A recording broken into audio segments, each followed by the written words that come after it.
Welcome back to this week's episode of Dirt Life Detecting, and welcome back to the 1920s mansion. You know, this mansion was built in 1924 by a prominent attorney and tax lecturer by the name of Oliver Stivers.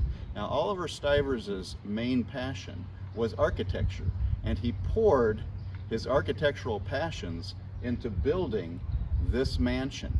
Now, in the 1950s, the mansion was sold to a local church, and the local church in 1960 built this modern church building right beside the mansion. Now, I'd like to say thank you to the local church, the pastor and the congregation, because let's just say that they have given me a golden opportunity in being able to metal detect this property. Come along with me for the adventure.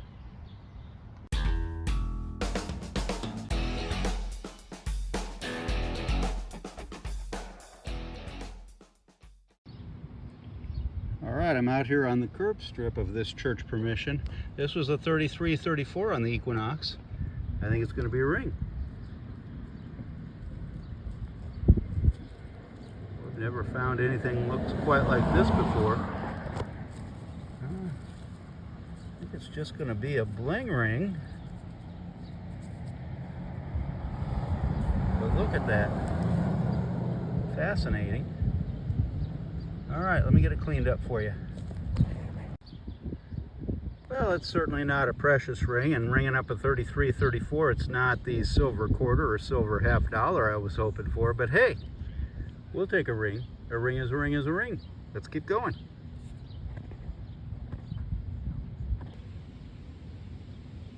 Alright, I already put the plug back. I'm out here working the curb strip still.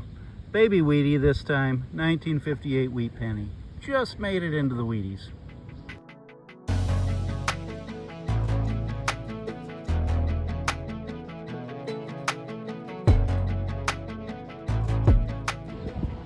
Alright, this was ringing up a 1314 on my Equinox 600. It's a vintage button. Kind of a, yep, it's got a shank back there. I mean, there it is. It's vintage for Iowa. Nothing on it that I can see. Certainly not vintage for those guys on the East Coast, but hey, we'll take a vintage button here. Let's keep going. All right, I'm liking this signal a lot, so let's dig it live. It's ringing up in the high 20s. Unfortunately, it got into the low 20s a little bit, but mostly around 28, and it just kind of had that tone of silver to it. All right, let me get you over here. Right over here. Let's get that pinpointer down there and take a look at it.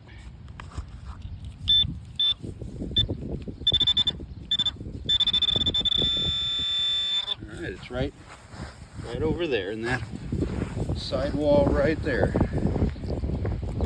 Just don't be a clad penny. Alright, just don't be a clad penny. Don't be a memorial. Okay. It's over here somewhere.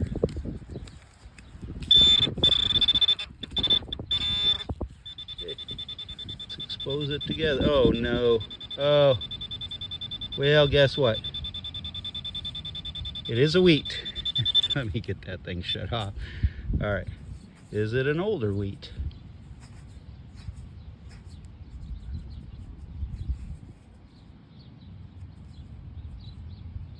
And I can't see it. Best laid plans. It's not even an older wheat penny. 1946. Let's keep going.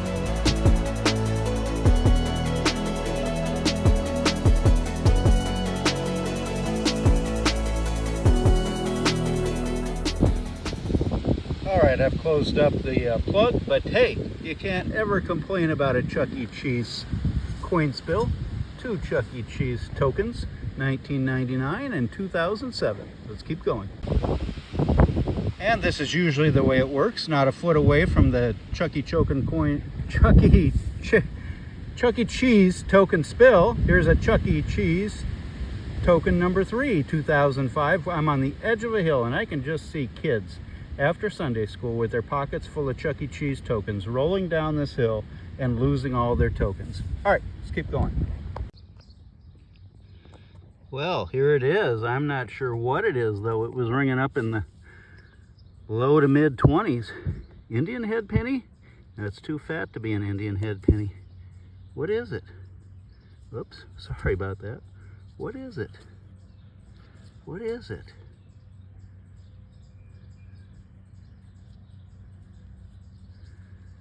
Well, that's a lid from something. That seems plastic to me, though. That's plastic. That's a plastic lid. I had a signal in here. Let's find out what the signal is. Well, there was the signal. Go figure. Just an industrial nut of some sort. Let's keep going. All right, this was ringing up an 11. Is this what I hope it is? Is this what it could be? Oh my. Guess what? That looks like old gold to me. All right. Oh yeah. I like the way it's cleaning. I like the way it's cleaning up. It's just tiny. Unfortunately, I think some lady long ago lost this. I'm not seeing a marking in there just yet. Let me get it cleaned up a little bit. I think we might have gold in the hole. Nice.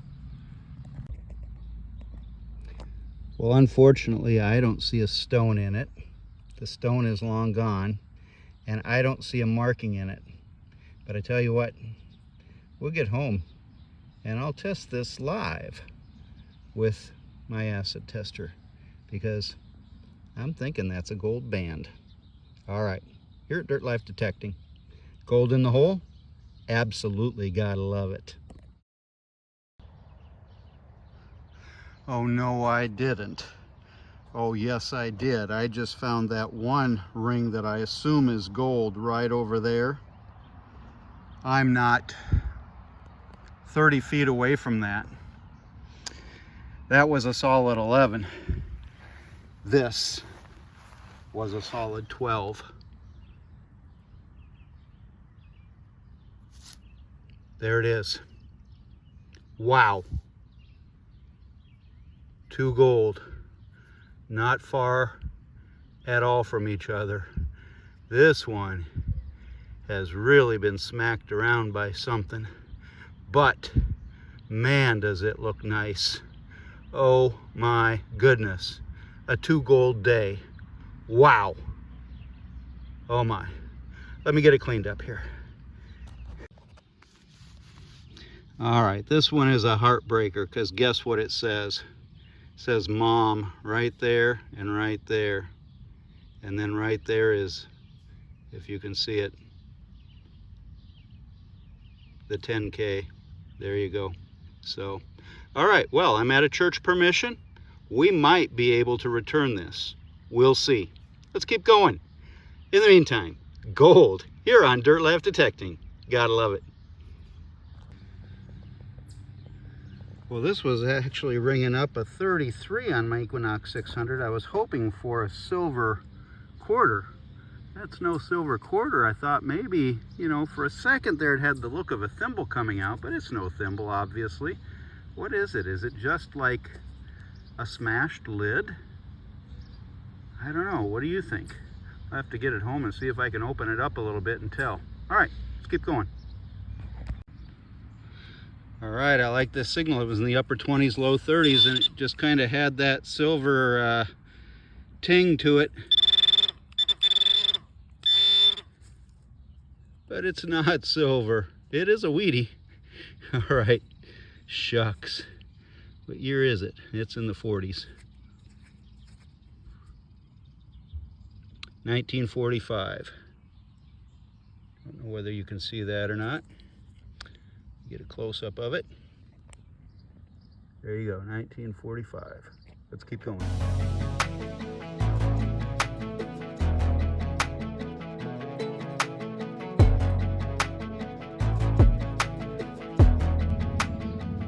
Well, this was ringing up in the mid-20s, and it's kind of an interesting little pendant. There you go. Thought I was digging probably a copper penny, but nope, some sort of a pendant. All right, I'm going to test this ring that I found today that did not have, that was missing the stone. I've got my 14 karat testing acid right here and my acid neutralizer right here. I've got my little stone right here, so we'll make a little mark on the stone. If it holds the mark under the acid, if it holds it really well, then it's at least 14K, if not 18K. If it holds it but not as well, then it is most likely 10K. If it doesn't hold the mark at all, if the acid eats away at the material, then it's not gold at all. So here we go, let's find out.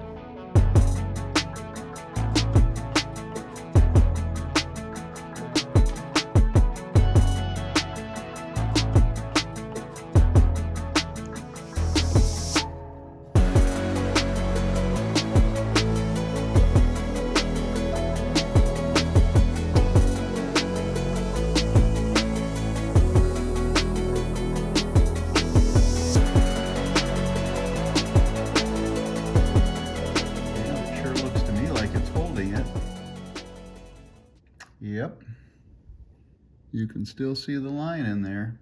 You could give an example of a ring that isn't gold to show what it's like when it doesn't hold. Let's go get one.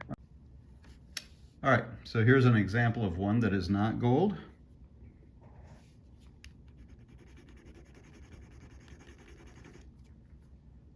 Put your mark on there. Put your acid on there. And you can see the acid eats through it.